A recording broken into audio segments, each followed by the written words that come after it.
Welcome. Shankara's teachings are deep and profound. RamanaMaharshi lived these teachings. Listen, reflect, and deeply meditate.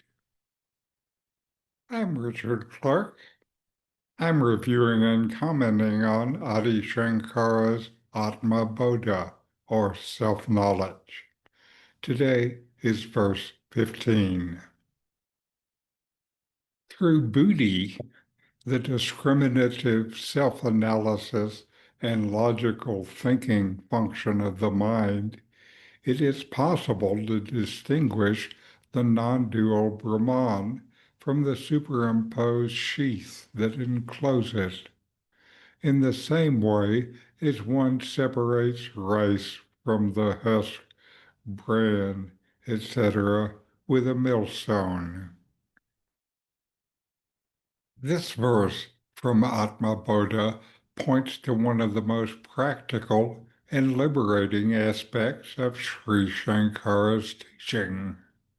You want to understand how the self, which is pure, non-dual, and untouched by suffering, can be known, especially since it seems hidden behind layers of experience, thought, and identity. Sankara responds by pointing to the power of buddhi, the mind's ability to discriminate. Buddhi is not ordinary thinking.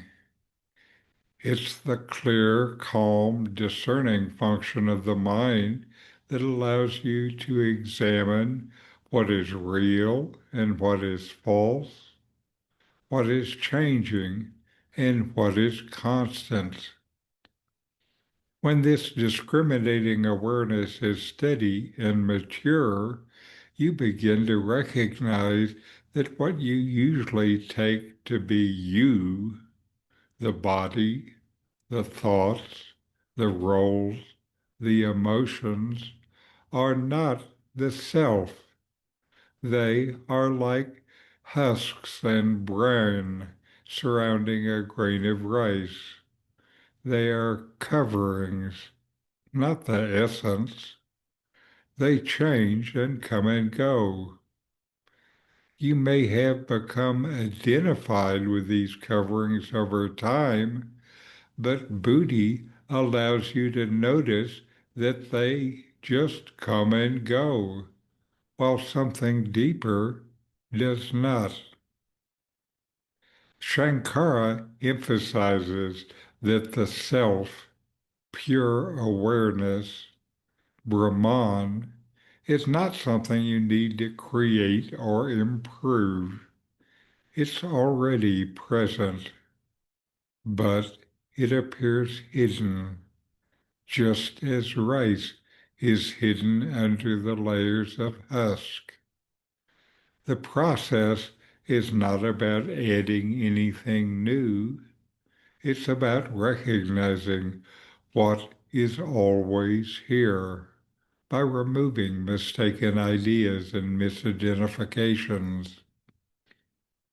The millstone represents the steady use of self-inquiry, which grinds away at ignorance, where you bring attention again and again to the question, who am I?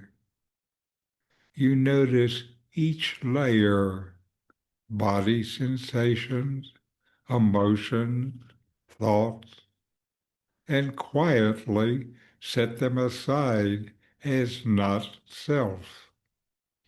What remains is not an object you can observe. You cannot observe it, but you can know it directly as yourself.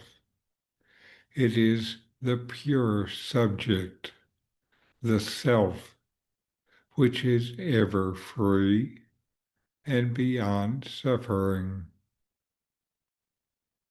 This verse also implies that the transitory happiness and suffering are not qualities of the self. They belong to the mind and ego, constructed identities based on memory, comparison, and fear. Through buddhi, you can see these patterns are also coverings. When they are seen clearly, they lose their grip, and what shines through is a peace that doesn't depend on any condition, a happiness that is always there.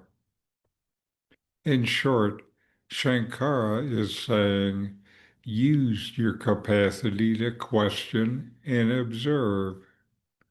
Be like the millstone, grinding away at ignorance and misidentification. What falls away is not you. What remains, unchanging, silent, aware, is the self, and that is freedom. So know yourself and be always free and at peace. RamanaMaharshi could say so much with just a few words. In these books, I give comments and guided inquiries in ordinary English to deepen your practice. Available from Amazon. The link is in the video notes. These videos bring Shankara's teachings into your direct experience. Subscribe to see more. Click thumbs up to like. Send questions and start a dialogue with a comment.